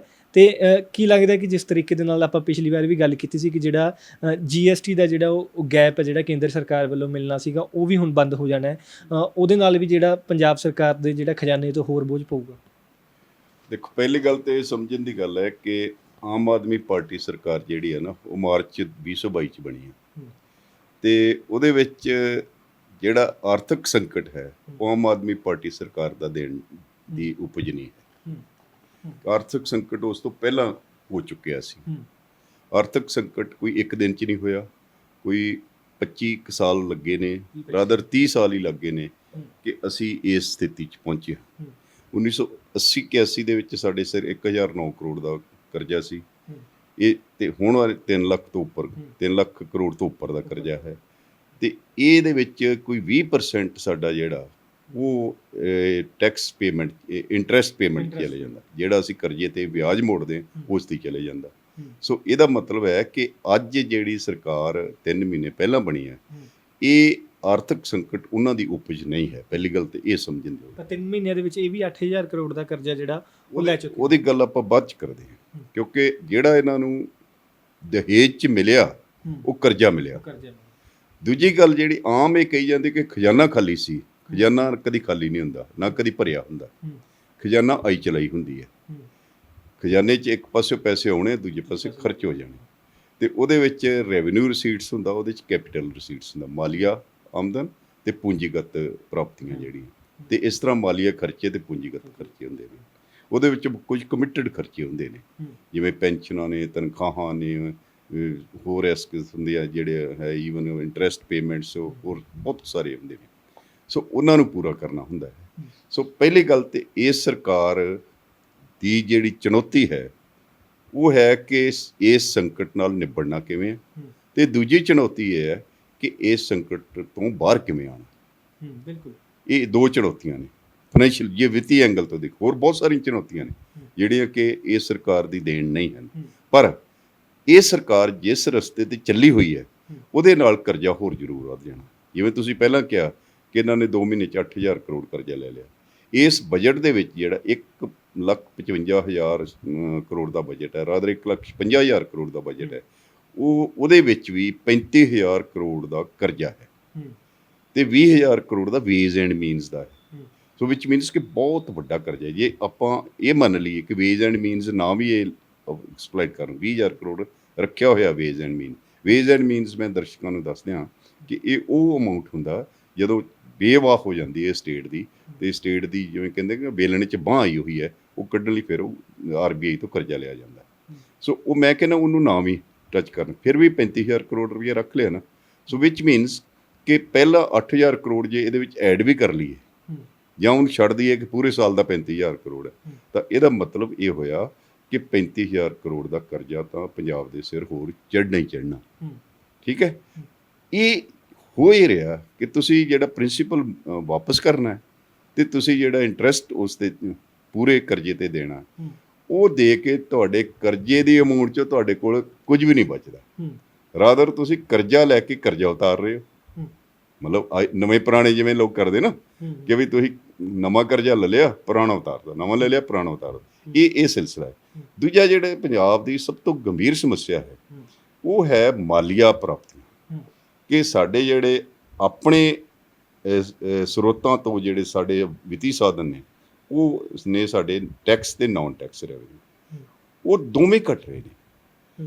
ਜਿਹੜਾ ਨਾਨ ਟੈਕਸ ਰੈਵਨਿਊ ਹੈ ਉਹ ਕਿਸੇ ਵੇਲੇ ਸਾਡਾ 2008-9 ਦੇ ਵਿੱਚ 28% ਸੀਗਾ ਸਾਡਾ ਸਮੁੱਚੇ ਰੈਵਨਿਊ ਦਾ, ਤੇ ਹੁਣ ਉਹ ਜਿਹੜਾ ਉਹ ਬਹੁਤ ਘਟ ਗਿਆ, 15-16% ਤੋਂ ਵੀ ਥੱਲੇ ਆ ਗਿਆ। ਇਸ ਤਰ੍ਹਾਂ ਜਿਹੜਾ ਨਾਨ ਟੈਕਸ ਰੈਵਨਿਊ ਹੈ ਉਹ ਵੀ ਕਾਫੀ ਇਕੱਠਾ ਹੋ ਰਿਹਾ, ਜਿਹਦਾ ਕਿ ਜ਼ਿਕਰ ਵਿੱਤ ਮੰਤਰੀ ਨੇ ਆਪਣੀ ਬਜਟ ਸਪੀਚ ਵਿੱਚ ਵੀ ਕੀਤਾ ਸੀ ਕਿ ਸਾਡੇ ਨਾਨ ਟੈਕਸ ਰੈਵਨਿਊ ਘਟ ਰਹੇ ਨੇ ਤੇ ਕਰਪਸ਼ਨ ਵੀ ਹੋ ਰਹੀ ਹੈ। ਸੋ ਇਹ ਜ਼ਿਕਰ ਜਿਹੜਾ ਉਹਨਾਂ ਨੇ ਕੀਤਾ ਹੈ। ਸੋ ਵਿੱਤ ਮੰਤਰੀ ਵੀ ਆਪਣੀ ਸਪੀਚ ਦੇ ਵਿੱਚ ਕਹਿੰਦੇ ਨੇ ਕਿ ਚਾਹੇ ਅਸੀਂ ਜਿਹੜਾ ਜਿਹੜਾ 1,56,000 ਦਾ ਜਿਹੜਾ ਅਸੀਂ ਬਜਟ ਰੱਖਿਆ ਹੈ ਕਰੋੜ ਦਾ, ਪਰ ਇਹਦੇ ਵਿੱਚੋਂ ਅਸੀਂ 1,40,000 ਰੁਪਇਆ ਖਰਚ ਕਰਾਂਗੇ ਤੇ ਅਸੀਂ ਜਿਹੜਾ ਵੱਧ ਹੈ ਜਿਹੜਾ ਜਮ੍ਹਾਂ ਕਰਾਂਗੇ ਉਹ ਇਸ ਤੋਂ ਕਿਤੇ ਜ਼ਿਆਦਾ ਕਰਾਂਗੇ। ਤਾਂ 12,000 ਕਰੋੜ ਦਾ ਮੈਨੂੰ ਫਿਗਰ ਨਹੀਂ ਯਾਦ, ਉਹ ਕੀ ਮਾਇਨੇ ਨੇ? ਨਹੀਂ, ਉਹਦਾ ਮਤਲਬ ਇਹ ਹੈ ਕਿ ਇਹ ਖਰਚਾ ਜਿਹੜਾ ਨਾ ਇਹ ਆਊਟਲੇ, ਇਹ ਸਾਰਾ ਖਰਚਾ ਹੀ ਹੈ। 1.55 ਲੱਖ ਕਰੋੜ ਦਾ ਇਹ ਖਰਚਾ ਹੀ ਹੈ ਸਾਰਾ। ਉਹ ਕਹਿੰਦੇ ਕਿ ਅਸੀਂ ਇਹਦੇ ਚ ਕੁਝ ਬਚਾਵਾਂਗੇ। ਨਹੀਂ, ਐਦਾਂ ਦਾ ਕੁਝ ਨਹੀਂ ਕਿਹਾ ਉਹਨਾਂ ਨੇ। ਮੈਂ ਬਜਟ ਸਪੀਚ ਸੁਣੀ ਹੋਈ ਹੈ, ਕਿਤੇ ਨਹੀਂ ਕਿਹਾ ਉਹਨਾਂ ਨੇ। ਉਹਨਾਂ ਨੇ ਕਿਹਾ ਕਿ ਅਸੀਂ ਐਕਸਾਈਜ਼ ਟੈਕਸ ਚੋਂ ਰੈਵਨਿਊ ਹੋਰ ਇਕੱਠਾ ਕਰਾਂਗੇ। ਉਹਨਾਂ ਨੇ ਕਿਹਾ ਕਿ GST ਹੋਰ ਇਕੱਠਾ ਕਰਾਂਗੇ ਤੇ ਹੋਰ ਵੀ ਜਿਹੜੇ ਲੂਪ ਹੋਲਸ ਆ ਪਲੱਗ ਕਰਾਂਗੇ। ਤੇ ਉਹ ਜੇ ਰੈਵਨਿਊ 'ਚ ਦੇਖਿਆ ਜਾਏ ਉਹ 4300 ਕਰੋੜ ਇਕੱਠਾ ਹੁੰਦਾ, GST 'ਚ ਵੀ ਕੋਈ 52-5300 ਕਰੋੜ ਦਾ ਵਾਧਾ ਉਹਨਾਂ ਨੇ ਉਮੀਦ ਹੈ ਹੋ ਜਾਊਗਾ। ਇਹ ਹੁੰਦਾ ਕਿ ਨਹੀਂ ਹੁੰਦਾ, ਇਹ ਆਉਣ ਵਾਲਾ ਸਮਾਂ ਦੱਸੇਗਾ। ਪਰ ਇਹਦੇ ਨਾਲ GST 'ਚ ਜਿਹੜਾ ਘੱਟ ਪੈਣਾ 16,000 ਕਰੋੜ ਤੋਂ ਜ਼ਿਆਦਾ ਪੈ ਜਾਣਾ, ਕਿਉਂਕਿ ਉਹ ਕੰਪਨਸੇਸ਼ਨ ਸਾਡਾ ਚਲੇ ਜਾਣਾ। ਇੱਕ ਅਜੇ ਵੀ ਸ਼ਾਇਦ ਸਟੇਟਾਂ ਨੂੰ ਉਮੀਦ ਹੈ ਕਿ ਸ਼ਾਇਦ ਇਹ 2 ਸਾਲਾਂ ਲਈ ਐਕਸਟੈਂਡ ਕਰ ਦੇਣ ਕੰਪਨਸੇਸ਼ਨ। ਮੇਰੇ ਮੁਤਾਬਕ ਵੀ ਕਰਨਾ ਚਾਹੀਦਾ ਹੈ, ਕਿਉਂਕਿ 2 ਸਾਲ ਤੇ ਕੋਵਿਡ 'ਚ ਹੀ ਚਲੇ ਗਏ, ਸੋ ਇਸ ਕਰਕੇ ਕਰਨਾ ਚਾਹੀਦਾ। ਪਰ ਜੇ ਨਹੀਂ ਹੁੰਦਾ ਤਾਂ 16,000 ਕਰੋੜ ਦਾ ਘਾਟਾ ਕਿੱਥੋਂ ਪੂਰਾ ਕਰਨਾ, ਉਹ ਨਹੀਂ ਹੋਣਾ। ਸੋ ਇਸ ਕਰਕੇ ਕਰਜ਼ਾ ਲਾਉਣ ਵਾਲਾ ਰੋਡ ਮੈਪ ਇਸ ਬਜਟ ਵਿੱਚ ਕਿਤੇ ਨਹੀਂ ਹੈ। ਕਰਜ਼ਾ ਚੜਾਉਣ ਵਾਲਾ ਰੋਡ ਮੈਪ ਹੈਗਾ, ਕਿਉਂਕਿ ਜਿਹੜਾ ਤੁਸੀਂ 300 ਯੂਨਿਟ ਫ੍ਰੀ ਬਿਜਲੀ ਦੇਣੀ ਹੈ, ਜੇ ਸਾਰੇ 75-76 ਲੱਖ ਡੋਮੈਸਟਿਕ ਕੰਜ਼ਿਊਮਰਸ ਨੂੰ ਦਿੰਦੇ ਹੋ ਤਾਂ ਉਹਦੇ ਨਾਲ ਜੇ 300 ਯੂਨਿਟ ਹਰ ਬੰਦਾ ਬਾਲਦਾ ਹੈ, ਜਿਹੜਾ ਕਿ ਐਵਰੇਜ ਨਹੀਂ ਬਾਲਦਾ, 150 ਪੌਣੇ 200 ਵੱਧ ਤੋਂ ਵੱਧ 200 ਯੂਨਿਟ ਬਾਲ ਲੈਣਗੇ, ਹੈ ਨਾ। ਪਰ ਉਹ ਕਹਿੰਦੇ ਇੰਨਾ ਕੁ ਤਾਂ ਅਸੀਂ ਖਰਚਾ ਜਿਹੜਾ ਪੈਸਾ ਉਹ ਰੇਤੇ ਚੋਂ ਕੱਢ ਲੈਣਾ ਜਾਂ ਫਿਰ ਅਸੀਂ ਕਿੱਥੇ ਕਰਪਸ਼ਨ ਹੁਣ ਤੱਕ ਨਿਕਲਿਆ ਕਿਉਂ ਨਹੀਂ? ਫਿਰ ਇਹ ਤਾਂ 54,000 54,000 ਕਰੋੜ ਕਹਿੰਦੇ ਸੀ ਕਿ ਅਸੀਂ ਸਾਰਾ ਕੱਢ ਲਵਾਂਗੇ, ਹੁਣ ਤੱਕ ਨਿਕਲਿਆ ਕਿਉਂ ਨਹੀਂ? ਫਿਰ ਰੋਡ ਮੈਪ ਕਿਉਂ ਨਹੀਂ ਤਿਆਰ ਕੀਤਾ? ਰੇਤੇ ਚੋਂ ਵੀ ਇਹਨਾਂ ਨੇ ਦੱਸਿਆ ਤਾਂ ਹੈ ਨਹੀਂ ਕਿੰਨਾ ਨਿਕਲੇਗਾ। ਐਕਸਾਈਜ਼ ਚੋਂ ਵੀ ਮੇਰੇ ਆਪਣੇ ਅੰਕੜੇ ਹੈ ਕਿ 28,500 ਕਰੋੜ ਰੁਪਈਆ ਹੋਰ ਇਕੱਠਾ ਹੋ ਸਕਦਾ ਬਿਨਾਂ ਟੈਕਸ ਲਾਏ ਤੋਂ, ਪਰ ਉਹ ਅਫੀਸ਼ੀਅਲ ਡਾਕੂਮੈਂਟ 'ਚ ਹੁਣ ਤਾਂ ਤੇ ਉਹਦੇ ਮੁਤਾਬਕ ਜੇ ਕਰ ਲੈਣ ਤਾਂ ਉਹ 28,000 ਜਾਂ 30,000 ਜਿਹੜਾ 30 35 40 54,000 ਕਰੋੜ ਕਹਿੰਦਾ ਉਹ ਤਾਂ ਹੋ ਹੀ ਨਹੀਂ ਸਕਦਾ। ਸੋ ਦੂਜਾ ਮੇਰਾ ਜਿਹੜਾ ਸੀਰੀਅਸ ਓਬਜੈਕਸ਼ਨ ਆ ਉਹ ਇਹ ਹੈ ਕਿ ਫਰਜ਼ ਕਰੋ ਤੁਸੀਂ ਐਡੀਸ਼ਨਲ ਰੈਵਨਿਊ ਰਿਸੋਰਸਿਸ ਮੋਬਿਲਾਈਜ਼ ਕਰ ਲੈਂਦੇ ਹੋ 5,000 ਦੇ 10,000 ਕਰੋੜ 15,000, ਉਹਦਾ ਉਪਯੋਗ ਕਿਵੇਂ ਕਰਨਾ? ਕੀ ਉਹਦਾ ਉਪਯੋਗ ਇਹ ਇਲੈਕਸ਼ਨ ਵੇਲੇ ਦਿੱਤੀਆਂ ਗਰੰਟੀਆਂ ਮੁਫਤਖੋਰੀਆਂ ਨੂੰ ਪੂਰਾ ਕਰਨ ਲਈ, ਸਬਸਿਡੀਆਂ ਨੂੰ ਪੂਰਾ ਕਰਨ ਲਈ ਦੇਣਾ, ਜਾਂ ਮਤਲਬ ਵਿਕਾਸ ਦੇ ਕੰਮਾਂ ਤੇ ਲਾਣਾ? ਮੈਂ ਐਜ਼ ਇਕੋਨੋਮਿਸਟ ਸਮਝਦਾ ਕਿ 300 ਯੂਨਿਟ ਹਰ ਬੰਦੇ ਨੂੰ, ਹਰ ਪਰਿਵਾਰ ਨੂੰ ਫ੍ਰੀ ਦੇਣਾ ਇਹ ਗਲਤ ਨੀਤੀ ਹੈ। ਇਹਨੂੰ ਠੀਕ ਕਰਨ ਦੀ ਜ਼ਰੂਰਤ ਹੈ। ਸਿਰਫ ਲੋੜਵੰਦਾਂ ਨੂੰ ਦਿਓ ਤੇ ਜਿਹੜਾ ਪੈਸਾ ਬਚਦਾ ਉਹ ਵਿਕਾਸ ਦੇ ਕੰਮਾਂ ਤੇ ਲਿਓ। ਵਿਦਿਆ ਵਾਅਦੇ ਉਹਨਾਂ ਨੇ ਕੀਤੇ, ਮੈਂ ਤਾਂ ਨਹੀਂ ਕੀਤੇ। ਮੈਂ ਤਾਂ ਐਜ਼ ਇਕੋਨੋਮਿਸਟ ਦੱਸ ਰਿਹਾ ਨਾ, ਮੈਂ ਤਾਂ ਨਹੀਂ ਕੀਤੇ ਵਾਅਦੇ। ਉਹਨਾਂ ਨੇ ਵੋਟਾਂ ਲੈਣ ਲਈ ਵਾਅਦੇ ਕੀਤੇ ਨੇ। ਮੈਂ ਤਾਂ ਐਜ਼ ਇਕੋਨੋਮਿਸਟ ਤੋਂ ਵੀ ਪੁੱਛ ਰਿਹਾ, ਮੈਂ ਦੱਸ ਰਿਹਾ ਕਿ ਸਟੇਟ ਦੇ ਫਾਇਦੇ 'ਚ ਕੀ ਹੈ। ਹਾਂ, ਗਲਤ ਹੈ। ਮੈਂ ਇਹ ਕਹਿੰਦਾ ਕਿ ਸਾਰੇ ਜਿਹੜੇ 300 ਯੂਨਿਟ ਹਰ ਬੰਦੇ ਨੂੰ, ਹਰ ਪਰਿਵਾਰ ਨੂੰ ਫ੍ਰੀ ਦੇਣਾ, ਇਹ ਠੀਕ ਨੀਤੀ ਨਹੀਂ ਹੈ। ਇਹਦੇ ਨਾਲ ਆਰਥਿਕ ਵਿਕਾਸ ਨਹੀਂ ਹੋਣਾ, ਸਟੇਟ 'ਤੇ ਜਿਹੜਾ ਵਿੱਤੀ ਭਾਰ ਹੋਰ ਪੈਣਾ, ਕਰਜ਼ਾ ਵਧਣਾ। ਕਿਉਂਕਿ ਮੇਰਾ ਇੱਕ ਕੰਸੀਡਰਡ ਓਪੀਨੀਅਨ ਹੈ ਕਿ ਕਿਸੇ ਵੀ ਜਿਹੜਾ ਪਰਿਵਾਰ ਹੈ ਸਰਦਾ ਪੁੱਜਦਾ, ਉਹਨੂੰ ਕੋਈ ਚੀਜ਼ ਮੁਫਤ ਨਹੀਂ ਦੇਣੀ ਚਾਹੀਦੀ, ਉਹਨੂੰ ਕੋਈ ਚੀਜ਼ ਸਬਸਿਡਾਈਜ਼ਡ ਵੀ ਨਹੀਂ ਦੇਣੀ ਚਾਹੀਦੀ। ਸਬਸਿਡੀ ਦਿੱਤੀ ਜਾਂਦੀ ਹੈ ਗਰੀਬ ਪਰਿਵਾਰਾਂ ਨੂੰ, ਉਹ ਠੀਕ ਹੈ। ਮੁਫਤ ਵੀ ਗਰੀਬ ਪਰਿਵਾਰਾਂ ਨੂੰ ਦਿੱਤਾ ਜਾਂਦਾ, ਉਹ ਵੀ ਠੀਕ ਹੈ। ਆਟਾ ਦਾਲ ਸਕੀਮ ਠੀਕ ਹੈ, ਪਰ ਤੁਸੀਂ ਕਹੋ ਕਿ ਹਰ ਬੰਦੇ ਨੂੰ ਅਸੀਂ ਮੁਫਤ ਚੀਜ਼ਾਂ ਦੇਵਾਂਗੇ, ਇਹਦੇ ਨਾਲ ਕਿਵੇਂ ਸਟੇਟ ਚੱਲੇਗੀ? ਫਿਰ ਉਸ ਤੋਂ ਇਲਾਵਾ ਪਹਿਲੇ ਕਾਂਗਰਸ ਸਰਕਾਰ ਨੇ ਜਿਹੜਾ ਲੇਡੀਜ਼ ਲਈ ਬੱਸ ਸਰਵਿਸ ਜਿਹੜੀ ਆ ਉਹ ਫ੍ਰੀ ਕਰ ਦਿੱਤੀ ਬਿਨਾਂ ਕਿਰਾਏ ਤੋਂ। ਉਹਦੇ ਨਾਲ ਬੜਾ ਨੁਕਸਾਨ ਹੋਇਆ। ਸਾਰੀਆਂ ਔਰਤਾਂ ਨੂੰ ਕਿਉਂ ਤੁਸੀਂ ਇੱਕ ਟਾਰਗੇਟਡ ਸੈਕਸ਼ਨਸ ਨੂੰ ਸਬਸਿਡੀ ਦਿਓ, ਟਾਰਗੇਟਡ ਸੈਕਸ਼ਨ ਨੂੰ ਫ੍ਰੀ ਬੀਜ ਦਿਓ, ਮੁਫਤ ਚੀਜ਼ਾਂ ਵੀ ਉਹਨਾਂ ਨੂੰ ਦਿਓ। ਤੀਜੀ ਗੱਲ ਜਿਹੜੀ ਹੈ, ਅੱਜ ਇਹ ਮੈਂ ਪੜ੍ਹ ਰਿਹਾ ਸੀ, ਕੱਲ੍ਹ ਸੀ, ਆਪਣੇ ਮਾਨਯੋਗ ਮੁੱਖ ਮੰਤਰੀ ਨੇ ਵੀ ਕਿਹਾ ਕਿ ਅਸੀਂ 2-4 ਮਹੀਨਿਆਂ 'ਚ ਸ਼ਾਇਦ 1,000 ਕਰੋੜ ਵਾਲੀ ਵੀ ਕਰ ਦਿਆਂਗੇ, 1,000 ਰੁਪਏ ਮਹੀਨਾ ਵਾਲੀ। ਉਹਦੇ ਨਾਲ 12,000 ਕਰੋੜ ਦਾ ਐਕਸਚੇਕਰ 'ਤੇ ਫਰਕ ਪੈਂਦਾ। ਬਈ ਸਵਾਲ ਇਹ ਪੈਦਾ ਹੁੰਦਾ ਕਿ ਕੀ ਪੰਜਾਬ ਦੀ ਹਰ ਔਰਤ ਗਰੀਬ ਹੈ? ਤੁਸੀਂ ਹਰ ਔਰਤ ਨੂੰ 1,000 ਰੁਪਇਆ ਕਿਉਂ ਦੇ ਰਹੇ ਹੋ? ਤੁਸੀਂ ਜਿਹੜੀਆਂ ਗਰੀਬ ਔਰਤਾਂ ਨੇ, ਗਰੀਬ ਬੱਚੇ, ਉਹਨਾਂ ਦੀ ਐਜੂਕੇਸ਼ਨ 'ਤੇ ਖਰਚ ਕਰੋ, ਉਹਨਾਂ ਨੂੰ ਇੰਪਾਵਰ ਕਰੋ, ਉਹਨੂੰ ਸਕਿੱਲ ਹੈ, ਹੈਲਥ ਹੈ। ਇਹ ਜ਼ਰੂਰੀ ਜਿਹੜੇ ਹੁੰਦੇ ਨੇ। ਪੰਜਾਬ ਦੀ ਜਿਹੜੀ ਸਟਰੈਂਥ ਕੀ ਹੈ? ਪੰਜਾਬ ਦੀ ਸਟਰੈਂਥ ਹੈ ਕਿ ਜਿਹੜਾ ਮਨੁੱਖੀ ਪੂੰਜੀ, ਅਤੇ ਪੰਜਾਬ ਦੀ ਸਟਰੈਂਥ ਹੈ ਸਾਡਾ ਪਾਣੀ ਅਤੇ ਖੇਤੀ। ਉਸ ਵੱਲ ਧਿਆਨ ਦਿਓ। ਮਨੁੱਖੀ ਪੂੰਜੀ ਤੁਹਾਡੀ ਜਿਹੜੀ ਆ ਹੌਲੀ ਹੌਲੀ ਡਿਟੀਰੀਏਟ ਹੋ ਰਹੀ ਹੈ। ਕੋਈ ਬਾਹਰ ਭੱਜ ਰਿਹਾ ਹੈਗਾ, ਕੋਈ ਇੱਥੇ ਨਸ਼ੇ ਕਰ ਰਿਹਾ ਹੈਗਾ, ਕੋਈ ਕੁਛ ਹੋਰ ਕਰ ਰਿਹਾ ਹੈਗਾ। ਉਹਦੇ 'ਤੇ ਪੈਸਾ ਲਾਉਣ ਦੀ ਲੋੜ ਹੈ, ਹੈਲਥ 'ਤੇ ਪੈਸਾ ਲਾਉਣ ਦੀ ਲੋੜ ਹੈ। ਇਸ ਕਰਕੇ ਬਿਨਾਂ ਗੈਰ ਤਰਕ ਸੰਗਤ ਜਿਹੜੀਆਂ ਸਬਸਿਡੀਆਂ ਅਤੇ ਮੁਫਤਖੋਰੀਆਂ ਉਹ ਨਹੀਂ ਦੇਣੀਆਂ ਚਾਹੀਦੀਆਂ। ਉਹਦੇ ਨਾਲ ਵਿਕਾਸ ਨਹੀਂ ਹੋਣਾ, ਉਹਦੇ ਨਾਲ ਨਿਵੇਸ਼ ਨਹੀਂ ਹੋਣਾ, ਉਹਦੇ ਨਾਲ ਰੁਜ਼ਗਾਰ ਨਹੀਂ ਪੈਦਾ ਹੋਣਾ। ਕਿਉਂਕਿ ਸਾਡੀ ਆਰਥਿਕ ਸਥਿਤੀ ਪਹਿਲਾਂ ਹੀ ਬਹੁਤ ਗੰਭੀਰ ਹੈ। ਇਹਦੇ ਨਾਲ ਆਰਥਿਕ ਸਥਿਤੀ, ਮੈਂ ਸਮਝਦਾ ਕਿ ਜਿਹੜਾ ਵਾਧੂ ਰੈਵਨਿਊ ਇਕੱਠਾ ਵੀ ਕਰਨਾ ਹੈ, ਉਹ ਇਹਨਾਂ ਕੰਮਾਂ 'ਤੇ ਨਹੀਂ ਲਾਉਣਾ ਚਾਹੀਦਾ। ਕਿਉਂਕਿ ਪੰਜਾਬ ਦੀ ਜਿਹੜੀ ਅੱਜ ਹਾਲਤ ਗੰਭੀਰ ਆਰਥਿਕ ਸਥਿਤੀ ਹੋਈ ਹੈ, ਜਾਂ ਗੰਭੀਰ ਜਿਹੜੀ ਵਿੱਤੀ ਸਥਿਤੀ ਹੋਈ ਹੈ, ਉਹ ਇਸੇ ਕਰਕੇ ਹੋਈ ਹੈ ਕਿ 3 ਕੰਮਾਂ ਨੇ ਕੀਤੀ ਹੈ। ਇੱਕ ਤਾਂ ਪੋਲੀਟੀਕਲ ਪਾਰਟੀਆਂ ਨੇ ਵੋਟਾਂ ਲੈਣ ਲਈ ਕੰਪੀਟੀਟਿਵ ਪੋਲੀਟੀਕਲ ਪੋਪੂਲਿਜ਼ਮ ਕੀਤਾ ਕਿ ਤੁਹਾਨੂੰ ਅਸੀਂ ਆਹ ਮੁਫਤ ਦੇ ਦਾਂਗੇ, ਉਹ ਮੁਫਤ ਦੇ ਦਾਂਗੇ, ਸਾਨੂੰ ਵੋਟਾਂ ਪਾਓਗੇ, ਅਸੀਂ ਆਹ ਕਰਾਂਗੇ। ਇਹ ਕਿਉਂ ਨਹੀਂ ਕਹਿੰਦੇ ਕਿ ਅਸੀਂ ਤੁਹਾਨੂੰ ਰੁਜ਼ਗਾਰ ਦੇਵਾਂਗੇ? ਇਹ ਕਿਉਂ ਨਹੀਂ ਕਹਿੰਦੇ ਕਿ ਅਸੀਂ ਪੂਰੀ ਤਨਖਾਹ 'ਤੇ ਰੁਜ਼ਗਾਰ ਦੇਵਾਂਗੇ? ਇਹ ਕਿਉਂ ਕਹਿੰਦੇ ਕਿ ਤੁਹਾਨੂੰ ਰੁਜ਼ਗਾਰ ਦੇ ਮੌਕੇ ਪੈਦਾ ਕਰਕੇ ਦੇਵਾਂਗੇ? ਮੈਂ ਨਹੀਂ ਕਹਿੰਦਾ ਕਿ ਸਾਰਾ ਰੁਜ਼ਗਾਰ ਜਿਹੜਾ ਸਰਕਾਰੀ ਖੇਤਰ 'ਚ ਹੋਣਾ, ਗੈਰ ਸਰਕਾਰੀ ਖੇਤਰ 'ਚ ਵੀ ਹੋਊਗਾ, ਠੀਕ ਹੈ ਨਾ, ਪਰ ਉਹਦੇ ਲਈ ਇੱਕ ਇਨਵੈਸਟਮੈਂਟ ਕਲਾਈਮੇਟ ਤਾਂ ਬਣਾਓ ਨਾ ਸਾਰਾ। ਉਹ ਜ਼ਰੂਰੀ ਹੈ। ਉਹ ਨਹੀਂ ਬਣ ਰਿਹਾ। ਇਸੇ ਤਰ੍ਹਾਂ ਜਿਹੜਾ ਦੂਸਰਾ ਕੰਮ ਹੋਇਆ ਕਿ ਇਹ ਕੰਪੀਟੀਟਿਵ ਪੋਲੀਟੀਕਲ ਪੋਪੂਲਿਜ਼ਮ ਦੇ ਅੰਡਰ ਇੱਕ ਪਾਸੇ ਤਾਂ ਉਹਨਾਂ ਨੇ ਗੈਰ ਤਰਕ ਸੰਗਤ ਸਬਸਿਡੀਆਂ ਅਤੇ ਮੁਫਤਖੋਰੀਆਂ ਦਿੱਤੀਆਂ, ਜਿਹੜਾ ਕਿ ਇਹ ਸਰਕਾਰ ਹੋਰ ਵਾਧਾ ਕਰ ਰਹੀ ਹੈ। ਦੂਜੇ ਪਾਸੇ ਉਹਨਾਂ ਨੇ ਟੈਕਸ ਕਲੈਕਸ਼ਨ ਜਿਹੜੀ ਹੈ ਜਿੰਨੀ ਹੋ ਸਕਦੀ ਸੀ ਉਹ ਨਹੀਂ ਕੀਤੀ, ਠੀਕ ਹੈ। ਤੀਜੇ ਪਾਸੇ ਜਿਹੜੀ ਹੋਈ, ਉਹਨਾਂ ਨੂੰ ਇੱਕ ਬਹੁਤ ਵੱਧ ਇੰਤਜ਼ਾਮੀ ਜਿਹੜੀ ਹੈ ਵਿੱਤੀ ਸਾਧਨਾਂ ਦੀ ਕੀਤੀ ਹੈ। ਸੋ ਇਹ ਸਾਰੇ ਪ੍ਰੋਸੈਸ ਨਾਲ ਜਿਹੜਾ ਇਹ ਕਰਜ਼ਾ ਇਹਨਾਂ ਚੜ੍ਹ ਗਿਆ, ਤੇ ਉਹ ਕਰਜ਼ਾ 45-46% ਤੋਂ ਉੱਪਰ ਹੈ, ਤੇ ਹੋਰ ਕਰਜ਼ਾ ਵੀ ਇਹਨਾਂ ਨੂੰ ਸ਼ਾਇਦ ਨਹੀਂ ਮਿਲਣਾ। ਤੁਹਾਡੇ ਮੁਤਾਬਿਕ ਮਤਲਬ ਕਿ ਜਿਹੜਾ ਇਹ ਬਜਟ ਪੇਸ਼ ਹੋਇਆ ਹੈ, ਪਹਿਲੀ ਗੱਲ ਤੁਸੀਂ ਇਸ ਗੱਲ ਤੇ ਜ਼ੋਰ ਦੇ ਰਹੇ ਹੋ ਕਿ ਇਹ ਚਲੋ ਸਾਰਿਆਂ ਨੂੰ ਪਤਾ ਕਿ ਇਹ ਜਿਹੜਾ ਕਰਜ਼ਾ ਜਿੰਨਾ ਪੰਜਾਬ ਸਿਰ ਚੜਿਆ ਹੋਇਆ ਹੈ, ਇਹ ਆਮ ਆਦਮੀ ਪਾਰਟੀ ਦੀ ਦੇਣ ਨਹੀਂ ਹੈਗਾ, ਪਰ ਜਿਸ ਤਰੀਕੇ ਦੇ ਨਾਲ ਇਹ ਬਜਟ ਆਇਆ ਹੈ ਜਾਂ ਜਿਸ ਤਰੀਕੇ ਦੇ ਨਾਲ ਆਮ ਆਦਮੀ ਪਾਰਟੀ ਚੱਲ ਰਹੀ ਹੈ, ਤਾਂ ਤੁਹਾਨੂੰ ਲੱਗਦਾ ਕਿ ਇਹ ਕਰਜ਼ਾ ਘਟੇਗਾ ਨਹੀਂ, ਉਹ ਵਧੂਗਾ? ਇਹ ਮੈਂ ਕਹਿ ਚੁੱਕਿਆ ਹਾਂ। ਕਿ ਜੇ ਇਸ ਤਰ੍ਹਾਂ ਹੀ ਕਾਰੋਬਾਰ ਚੱਲਦਾ ਰਿਹਾ, ਕਿ ਜੇ ਤੁਸੀਂ, ਮੈਂ ਇਹ ਸਮਝਦਾ ਕਿ ਹੁਣ ਵੀ ਬਜਾਏ ਇਸ ਦੇ ਕਿ ਪੋਲੀਟੀਕਲ ਪਾਰਟੀਆਂ ਆਪਸ ਵਿੱਚ ਦੂਸ਼ਣਬਾਜ਼ੀ ਕਰਨ ਜਾਂ ਉਹਨਾਂ ਨੂੰ ਕਹਿਣ ਕਿ ਅਸੀਂ ਇੱਕ ਇੱਕ ਪੈਸਾ ਵਸੂਲ ਕਰਾਂਗੇ ਜਾਂ ਕਹਿਣ ਕਿ ਅਸੀਂ ਸਭ ਨੂੰ ਅੰਦਰ ਕਰ ਦਾਂਗੇ, ਮੈਂ ਇਸ ਦੇ ਉਲਟ ਨਹੀਂ ਹਾਂ। ਕਰਨ ਜਿੰਨੇ ਵੀ ਕਰਪਸ਼ਨ ਕੀਤੇ ਉੱਤੇ ਐਕਸ਼ਨ ਲੈਣਾ ਚਾਹੀਦਾ, ਪਰ ਇਸ ਸਾਰੇ ਪ੍ਰੋਸੈਸ 'ਚ ਉਲਝਣਾ ਨਹੀਂ ਚਾਹੀਦਾ। ਮੈਂ ਇਹ ਸਰਕਾਰ ਨੂੰ ਸੁਜੈਸਟ ਕਰਾਂਗਾ ਕਿ ਤੁਸੀਂ ਸਾਲ 2 ਸਾਲ 'ਚ ਜਿੱਥੇ ਜਿੱਥੇ ਵੀ ਸਕੈਮ ਹੋ ਰਿਹਾ, ਜਿੱਥੇ ਜਿੱਥੇ ਹੇਰਾਫੇਰੀ ਹੋ ਰਹੀ ਹੈ, ਜਿੱਥੇ ਜਿੱਥੇ ਕਰਪਸ਼ਨ ਹੋ ਰਿਹਾ, ਜਿੱਥੇ ਜਿੱਥੇ ਟੈਕਸ ਇਵੇਜਨ ਹੋ ਰਿਹਾ, ਨਾਨ ਟੈਕਸ ਰੈਵਨਿਊ ਦਾ ਗਬਨ ਹੋ ਰਿਹਾ, ਉੱਥੇ ਵਧਾ ਕੇ ਦੱਸੋ ਕਿ ਤੁਸੀਂ ਉਹਨੂੰ ਵਧਾ ਕੇ ਦੱਸੋ ਕਿ ਅਸੀਂ ਆਹ ਦੇਖੋ ਵਧਾਤਾ, 1-2 ਸਾਲ ਇਹ ਕਰਕੇ ਦੱਸੋ, ਤੇ ਫਿਰ ਲੋਕਾਂ ਦੇ ਸਾਹਮਣੇ ਇੱਕ ਸ਼ੀਸ਼ਾ ਪੇਸ਼ ਕਰੋ ਕਿ ਭਾਈ ਆਹ ਦੇਖੋ ਸਾਡੇ ਤੋਂ ਪਹਿਲਾਂ ਪੋਲੀਟੀਕਲ ਪਾਰਟੀਆਂ ਨੇ ਇਹ ਪੈਸਾ ਇਕੱਠਾ ਸਰਕਾਰੀ ਖਜ਼ਾਨੇ 'ਚ ਆਉਣਾ ਚਾਹੀਦਾ ਸੀ, ਨਹੀਂ ਆਇਆ, ਕਿਉਂ ਨਹੀਂ ਆਇਆ, ਇਹ ਹੁਣ ਤੁਸੀਂ ਦੇਖੋ।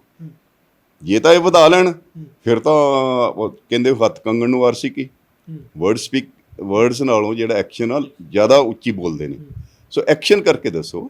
ਮੈਂ ਨਹੀਂ ਕਹਿੰਦਾ ਉਹਨਾਂ ਤੇ ਜਿਹੜਾ ਵੀ ਹੇਰਾਫੇਰੀ ਕੀਤੀ ਕਰਪਸ਼ਨ, ਉਹਨਾਂ ਨੂੰ ਕੇਸ ਵੀ ਚਲਾਓ ਸਾਰਾ ਕੁਝ, ਪਰ ਨਾਲ ਦੀ ਨਾਲ ਤੁਸੀਂ ਇਹ ਕਹੋ ਕਿ ਅਸੀਂ ਭਾਈ ਆਹ 1-2 ਸਾਲਾਂ 'ਚ ਦੇਖੋ ਸਟੇਟ ਦਾ ਰੈਵਨਿਊ ਕਿੰਨਾ ਵਧਾ ਦਿੱਤਾ, ਸਟੇਟ ਦਾ ਕਰਜ਼ਾ ਇੰਨਾ ਲਾ ਦਿੱਤਾ ਜਾਂ ਕਰਜ਼ਾ ਚੜ੍ਹਨ ਨਹੀਂ ਦਿੱਤਾ ਹੋਰ।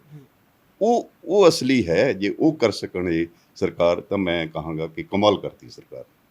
ਜੇ ਉਹ ਨਹੀਂ ਹੁੰਦਾ ਤਾਂ ਫਿਰ ਇਹਦਾ ਮਤਲਬ ਕਿ ਪਹਿਲਾਂ ਵਾਲਾ ਹੀ ਹਾਲ ਰਹੇਗਾ, ਕੋਈ ਨਵੀਂ ਗੱਲ ਹੋਣੀ ਨਹੀਂ।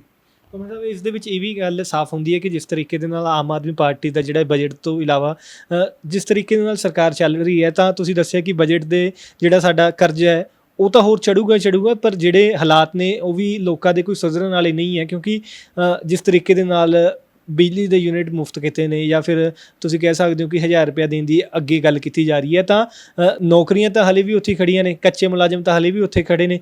ਉਹ ਚੀਜ਼ਾਂ ਕਿੰਨੀਆਂ ਕੁ ਠੀਕ ਹੋਈਆਂ ਨੇ? ਉਹਦੇ ਲਈ ਕਿੰਨਾ ਕੁ ਪੰਜਾਬੀ ਯੂਨੀਵਰਸਿਟੀ ਨੂੰ ਕੀ ਮਿਲਿਆ, ਪੰਜਾਬ ਯੂਨੀਵਰਸਿਟੀ ਨੂੰ ਕੀ ਮਿਲਿਆ? ਪੰਜਾਬੀ ਯੂਨੀਵਰਸਿਟੀ ਦੇ ਸਿਰ ਕਰਜ਼ਾ ਉਨਾ ਹੀ ਹੈ। ਦੇਖੋ ਇੱਦਾਂ ਹੈ ਕਿ ਨੌਕਰੀਆਂ ਇਹਨਾਂ ਨੇ 26,000 ਦੇ ਕਰੀਬ ਨਵੀਆਂ ਨੌਕਰੀਆਂ ਕੱਢੀਆਂ ਨੇ, ਉਹ ਮੈਨੂੰ ਉਮੀਦ ਭਰ ਲੈਣਗੇ, ਇਹਨਾਂ ਦੀ ਮਨਸ਼ਾ ਠੀਕ ਹੈ। 35,000 ਕੱਚਾ ਮੁਲਾਜ਼ਮ ਵੀ ਠੀਕ, 36,000 ਪੱਕੇ, 35,000 ਕੱਚਾ ਮੁਲਾਜ਼ਮ ਵੀ ਇਹ ਠੇਕੇ ਵਾਲਾ ਪੂਰੇ ਪੱਕਾ ਕਰੇ ਨੇ। ਪਰ ਮੁੱਖ ਸਵਾਲ ਇਹ ਹੈ ਕਿ ਜਿਹੜਾ 22-25 ਲੱਖ ਬੇਰੁਜ਼ਗਾਰ ਸਾਡਾ ਯੂਥ ਹੈ, ਉਹਦੇ ਬਾਰੇ ਕੀ ਕਰ ਰਹੇ ਨੇ? ਕਿਉਂਕਿ ਸਾਡਾ ਜਿਹੜਾ ਨਿਵੇਸ਼ ਹੈ ਉਹ ਸਾਡੀ ਸਟੇਟ ਦੀ ਆਮਦਨ ਦਾ ਨੈਸ਼ਨਲ ਐਵਰੇਜ ਤੋਂ ਅੱਧਾ ਹੈ, ਅਤੇ ਨਿਵੇਸ਼ ਤੋਂ ਬਿਨਾਂ ਕੋਈ ਤਰੱਕੀ ਨਹੀਂ ਹੁੰਦੀ, ਕੋਈ ਵਿਕਾਸ ਨਹੀਂ ਹੁੰਦਾ, ਅਤੇ ਨਾ ਹੀ ਰੁਜ਼ਗਾਰ ਪੈਦਾ ਹੁੰਦਾ। ਸੋ ਨਾ ਤਾਂ ਸਾਡੇ ਕੋਲ ਸਰਕਾਰੀ ਨਿਵੇਸ਼ ਲਈ ਪੈਸੇ ਆ ਕਿ ਸਰਕਾਰ ਆਪਣੇ ਕੋਲੋਂ ਇਨਵੈਸਟਮੈਂਟ ਕਰ ਲਵੇ, ਨਾ ਅਸੀਂ ਪ੍ਰਾਈਵੇਟ ਨਿਵੇਸ਼ ਸਾਡੇ ਕੋਲ ਆ ਰਹੀ ਹੈ, ਜੇ ਉਤਸ਼ਾਹਤ ਨਹੀਂ ਹੋ ਰਹੀ। ਇਹ ਨਵੀਂ ਸਰਕਾਰ ਹੈ, ਹੋ ਸਕਦਾ ਹੈ ਇਹ ਕੋਈ ਇਸ ਤਰ੍ਹਾਂ ਦਾ ਮਾਹੌਲ ਬਣਾਵੇ ਕਿ ਜਿਹਦੇ ਨਾਲ ਪ੍ਰਾਈਵੇਟ ਇਨਵੈਸਟਰ ਵੀ ਇੱਥੇ ਆ ਕੇ ਇਨਵੈਸਟ ਕਰਨ, ਇਕਨੋਮਿਕ ਐਕਟੀਵਿਟੀ ਚੱਲੇ ਅਤੇ ਆਪਣਾ ਰੁਜ਼ਗਾਰ ਦੇ ਮੌਕੇ ਪੈਦਾ ਹੋਣ। ਠੀਕ ਹੈ, ਸੋ ਇਹ ਤਾਂ ਅਜੇ ਤਾਂ ਹੈ ਨਹੀਂ। ਸੋ ਮੈਨੂੰ ਲੱਗਦਾ ਇਹ ਕਰਨ ਦੀ ਲੋੜ ਹੈ। ਇਸ ਦੇ ਨਾਲ ਜਿਹੜਾ ਤੁਸੀਂ ਪੰਜਾਬੀ ਯੂਨੀਵਰਸਿਟੀ ਦੀ ਗੱਲ ਕੀਤੀ ਹੈ, ਉਹਦੇ ਵਾਸਤੇ ਵਿੱਤ ਮੰਤਰੀ ਨੇ ਕਿਹਾ ਕਿ ਅਸੀਂ 200 ਕਰੋੜ ਦੇ ਰਹੇ ਹਾਂ, ਪਰ ਯੂਨੀਵਰਸਿਟੀ ਦੇ ਅੰਕੜੇ ਦੱਸ ਰਹੇ ਨੇ ਕਿ 120 ਕਰੋੜ ਤਾਂ ਉਹਨਾਂ ਨੂੰ ਮਿਲਣੀ ਸੀ ਪਿਛਲੇ ਹਿਸਾਬ ਕਿਤਾਬ ਨਾਲ ਵੀ, ਕਿ 114 ਕਰੋੜ ਦੀ ਗ੍ਰਾਂਟ ਪਹਿਲਾਂ ਮਿਲ ਰਹੀ ਸੀ, 6% ਉਹਦੇ 'ਚ ਵੱਧ ਕੇ 120 ਕਰੋੜ ਹੋ ਜਾਣਾ, ਅਤੇ ਪਿਛਲੇ ਸਾਲ ਉਹਨਾਂ ਨੂੰ 90 ਕਰੋੜ ਦੀ ਸਪੈਸ਼ਲ ਗ੍ਰਾਂਟ ਵੀ ਮਿਲੀ ਸੀ। ਉਹ 90 ਕਰੋੜ ਦਾ ਤੋਂ ਕੱਢ ਕੇ ਜਿਹੜਾ ਉਹ 40 ਕਰੋੜ ਰੁਪਈਆ ਇੱਧਰ ਪਾ ਦਿੱਤਾ ਸੈਲਰੀ ਅਕਾਊਂਟ 'ਚ। ਸੋ ਉਹਦੇ ਨਾਲ ਸੈਲਰੀ ਦਾ ਤਾਂ ਥੋੜ੍ਹਾ ਬਹੁਤਾ ਫਾਇਦਾ ਹੋ ਜੂ, ਪਰ ਉਹ ਬਾਕੀ ਦੇ ਜਿਹੜੇ 50 ਕਰੋੜ ਹੈ, ਕੀ ਉਹ ਸਰਕਾਰ ਨੌਨ ਸੈਲਰੀ ਗ੍ਰਾਂਟ ਦੇਵੇਗੀ ਜਾਂ ਕਰਜ਼ਾ ਉਤਾਰਨ ਲਈ ਦੇਵੇਗੀ? ਇਹਦੀ ਅਜੇ ਡਿਟੇਲ ਆਪਾਂ ਨੂੰ ਪਤਾ ਨਹੀਂ। ਇਸੇ ਤਰ੍ਹਾਂ ਜਿਹੜਾ ਐਜੂਕੇਸ਼ਨ ਅਤੇ ਹੈਲਥ 'ਤੇ ਪਰਸੈਂਟੇਜ ਵਧਾਉਣ ਦਾ ਕਲੇਮ ਕੀਤਾ ਹੈ, ਇਹ ਅਜੇ ਅੰਕੜੇ ਨਹੀਂ ਆਏ, ਡਿਟੇਲ ਨਹੀਂ ਆਈ, ਮੇਰੇ ਕੋਲ ਨਹੀਂ ਆਈ ਐਟਲੀਸਟ, ਕਿ ਪਿਛਲੇ ਸਾਲ ਜਿਹੜਾ ਐਜੂਕੇਸ਼ਨ 'ਤੇ ਖਰਚਾ ਸੀ ਬਜਟ ਵਿੱਚੋਂ ਉਹ 12.5% ਸੀ, ਕੀ ਹੁਣ 17% ਇਨਕਰੀਜ਼ ਨਾਲ ਜਿਹੜਾ ਟੋਟਲ ਸਾਡਾ ਬਜਟ ਹੈ ਉਹਦੇ 12% 12.5% ਤੋਂ ਜ਼ਿਆਦਾ ਹੋ ਕਿ ਨਹੀਂ ਹੋਊਗਾ। ਇੱਕ ਇਹ ਸਵਾਲ ਹੈ। ਦੂਜਾ ਇਨਫਲੇਸ਼ਨ ਦਾ ਸਵਾਲ ਕਿ ਹਰ ਸਾਲ ਜਿਹੜਾ ਪਿਛਲਾ 100 ਰੁਪਈਆ ਇਸ ਸਾਲ 'ਚ ਉਹ 100 ਰੁਪਏ ਤੋਂ ਘਟ ਜਾਂਦਾ। ਠੀਕ ਹੈ, ਸੋ ਉਹ ਵੀ ਹੈ। ਤੀਜਾ ਜਿਹੜਾ ਹੈ ਕਿ ਕੀ ਉਹ ਕਾਫੀ ਹੈ ਜਿੰਨੇ ਸਕੂਲ ਸਾਡੇ ਕਾਲਜ ਯੂਨੀਵਰਸਿਟੀਆਂ ਕ੍ਰਾਈਸਿਸ ਨੇ, ਕੀ ਉਸ ਵਿੱਤੀ ਸੰਕਟ ਨੂੰ ਮੀਟ ਕਰਨ ਲਈ ਕਾਫੀ ਹੈ? ਕਿ ਸਾਡੇ ਕੋਲ ਜਿਹੜੀਆਂ ਹਜ਼ਾਰਾਂ ਦੇ ਤਾਦਾਦ 'ਚ ਟੀਚਰਾਂ ਦੀਆਂ ਪੋਸਟਾਂ ਖਾਲੀ ਨੇ, ਡਾਕਟਰਾਂ ਦੇ ਪੋਸਟਾਂ ਖਾਲੀ ਨੇ, ਉਹ ਭਰਨ ਲਈ ਸਾਡਾ ਉਹਨਾਂ ਪੈਸਾ ਠੀਕ ਹੈ? ਸੋ ਇਹ ਬੜੇ ਵੱਡੇ ਸਵਾਲ ਨੇ ਤੇ ਮੈਨੂੰ ਲੱਗਦਾ ਕਿ ਜਿੰਨਾ ਚਿਰ ਅਸੀਂ ਰੈਵਨਿਊ ਮੋਬਿਲਾਈਜ਼ ਨਹੀਂ ਕਰਦੇ ਉਹਨਾਂ ਚਿਰ ਦੋ ਬਹੁਤ ਵੱਡੇ ਇਸ ਵੇਲੇ ਚੁਣੌਤੀਆਂ ਨੇ।